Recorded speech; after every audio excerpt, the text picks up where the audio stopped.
Hi everyone, how's everyone doing? So I hope everyone's doing well, and as you know, my name's Marianne. I'm the owner and the counsellor at Marianne Hanson Counselling Service. One of the areas I specialise in is relationships. I've also worked at Women's Aid, so one of my other areas of specialism is domestic abuse, and that includes when I was at Women's Aid, women, but I've also worked with male perpetrators of domestic violence and male victims in my private practice. So what I want to talk about in this video, I've made quite a lot of videos about this. You can find them all on my YouTube channel, Marianne Hanson Counselling Service, but I just wanted to kind of go back to talking about this topic so that we can keep it, on the table, because I do think it is a major topic that we need to have more discussions about, and that is 5 reasons why people, and that includes men and women, stay in abusive relationships. So abusive relationships can take many forms. They can take the form of coercion, control, financial abuse, physical abuse, sexual abuse, emotional abuse. There's so many things out there. So this is just incorporating all of those things. So the first reason that many people stay in abusive relationships is because they don't feel good enough. They don't feel deserving of a healthy relationship, and they don't feel deserving of love. So there's a really good book that I've already made a book review about called Closer to Love by Vex King. And in that book, he talks about the idea that if you don't have enough self-love, then when you're in a relationship with someone, you're not going to feel deserving of love, and you have to work on those things first. So someone in an abusive relationship not only will not have feel good enough or feel deserving of love, they will also not have standards around what is and what isn't a healthy relationship. Either they've not been taught that, which is another thing on the list, or it's just they don't know where to start. They think, well, is this normal? Maybe they have lots of friends or family members who have been in abusive relationships. Maybe that's all they've ever been in. So for that person to then say, I'm deserving of more, I deserve better, this is not normal, then it will take a lot, sometimes for some people. The second reason is fear and shame. So there's fear of leaving the relationship, and there's lots of things around, safety planning, especially at places like Women's Aid. They talk a lot about safety plans, but there's also shame from lots of people of leaving. The shame is the fact that they say, well, I got myself into this relationship, there must be something wrong with me, or if I leave this relationship, there'll be shame from my community, shame from my friends, family.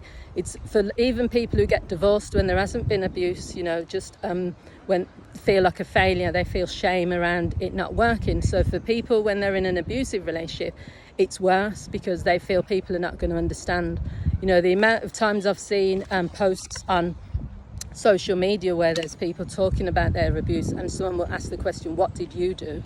That is one of the reasons why people don't want to talk about it, because they're going to get shamed from other people that you did something wrong. The third thing is that people are wishing and hoping that things are going to get better. They're hoping that things will change. They're wishing that that person would just be different.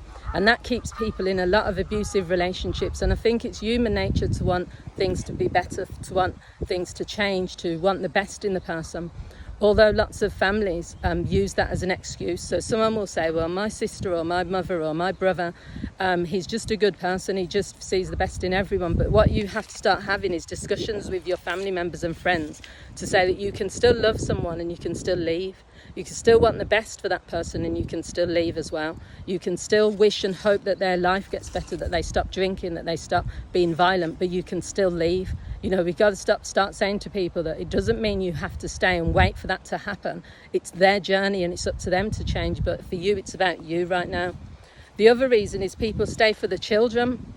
They stay if they're in a relationship, and this is really sad. This is one of the saddest ones. I've been a social worker where I've worked in cases where children have been removed and even adopted when there's been like domestic violence, and people will say, well, it's not the woman's fault, you're punishing the parents because they are, but it's not the child's fault. The children have to come first, and sometimes parents are doing it for the right reasons. They're saying, I don't want to break up my family, I don't want my child to be without their father or their mother. But you have to think, does your child want to be in a household where there's hostility and violence? I've worked with many children as a counsellor, they're now adults, that are talking about things, they're in their 50s, they're talking about something that happened when they were 5, around domestic violence. They're talking about how their own relationships are ruined because they've been in a household where there's been domestic violence. So the best thing you can do for your children is role model to them what a healthy relationship looks like. And your children are not going to hate you if you leave, an abusive relationship. They might not understand where daddy's gone, where's mummy's gone, but that's something, a conversation to be had. And the final one is childhood messages and beliefs about domestic violence. There are lots of communities and lots of families where domestic violence is just seen as normal. It's seen as, well, you obey your, spouse, and if they hit you or if they're abusive towards you, then it's either something you're doing wrong, or no matter what happens in your marriage, you never leave. Now, if you've come from that type of community, or those beliefs and messages, they're ingrained within you, the idea of you leaving an abusive relationship is going to be harder, but you can still do it. What you have to do is reflect on those messages now that you're an adult, and you need to decide, are those messages accurate?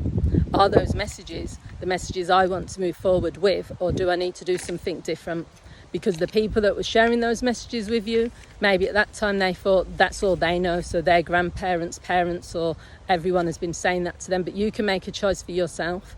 So I'll probably do more videos around this in the new year as well, because I do think it's an important topic. And if you are anyone that is struggling with these sorts of situations, then, watch the videos, but then you can also take action. There is lots of agencies out there that are working with women and with men around domestic violence, so reach out and get that support. Thanks for watching, everyone. Bye.